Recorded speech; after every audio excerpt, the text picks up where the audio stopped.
Avvalambor assalomu alaykum. Bugungi mavzuyimiz tasvirlar bilan ishlashni boshlash.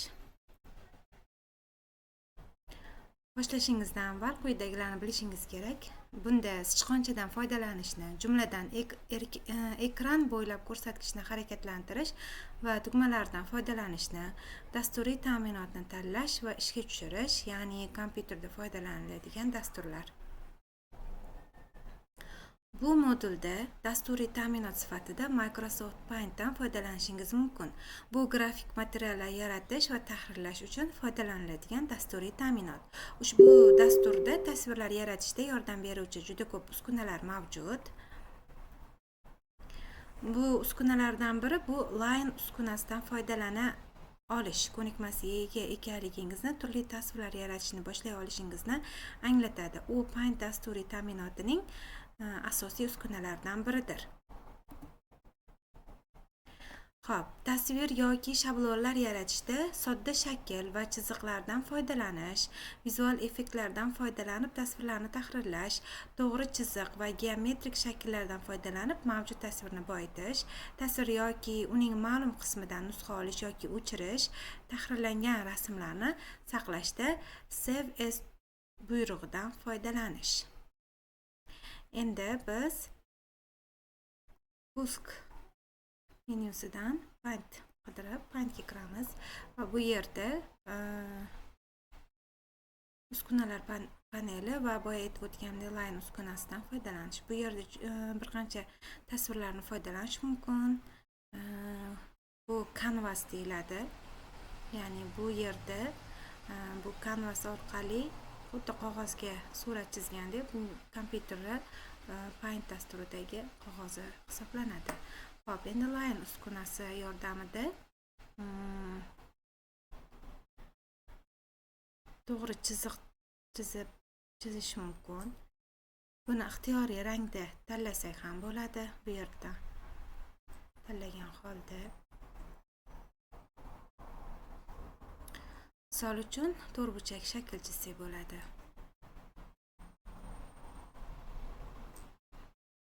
Hop, yana bir muhim jihat aytib ketadigan bo'lsam, bu chiziq chizayotganda ishli bo'lishi mumkin. Agar bizga to'g'ri chiziq chizish kerak bo'lsa, Shift tugmasini, klaviaturadan Shift tugmasini bosib turgan holda chizsak, bizga to'g'ri chiziq, ya'ni mana sichqoncha harakatlansa ham hech qanday ishli bo'lmayapti. To'g'ri chiziqni chizib beryapti. Shift tugmasi yordamida. Xo'p, endi oxirgi amallarni bekor qilish uchun ushbu undo, ya'ni atmenit buyrug'idan, strelkadan foydalanamiz. Oxirgi amallarni bekor qiladi. Endi bu chiziqcha, ya'ni Line uskunasi yordamida yulduzcha, turli xil shaklchalar chizsa bo'ladi. Hozir biz birgalikda yulduzni chizamiz.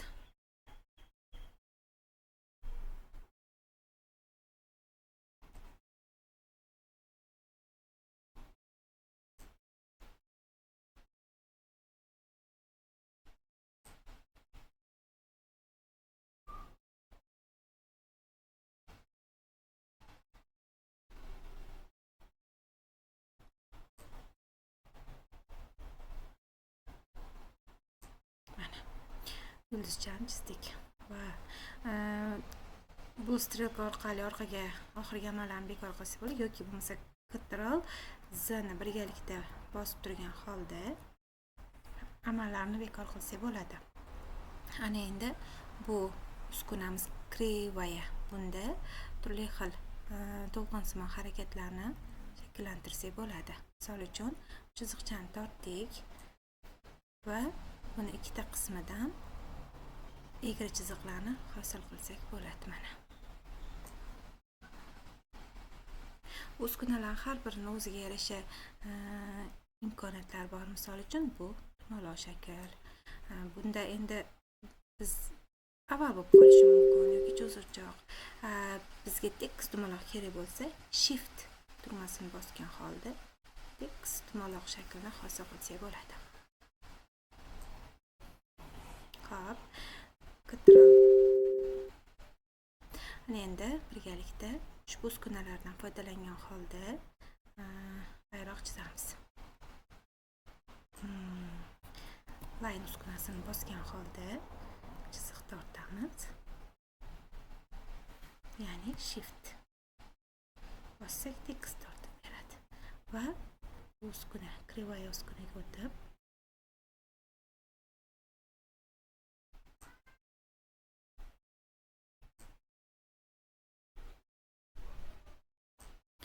xohlasak buni tayyor nusxasiga ham bo'ladi. Buning uchun sichqonchani o'ng tugmasini bosib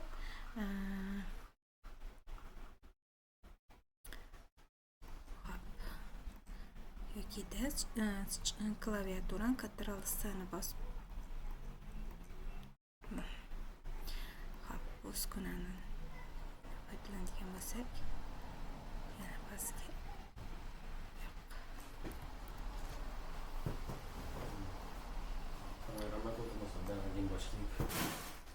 hop, endi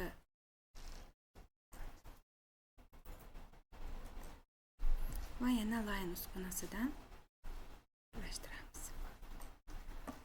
Ushbu ko'rinishdagi bayroqchamiz hosil bo'ladi.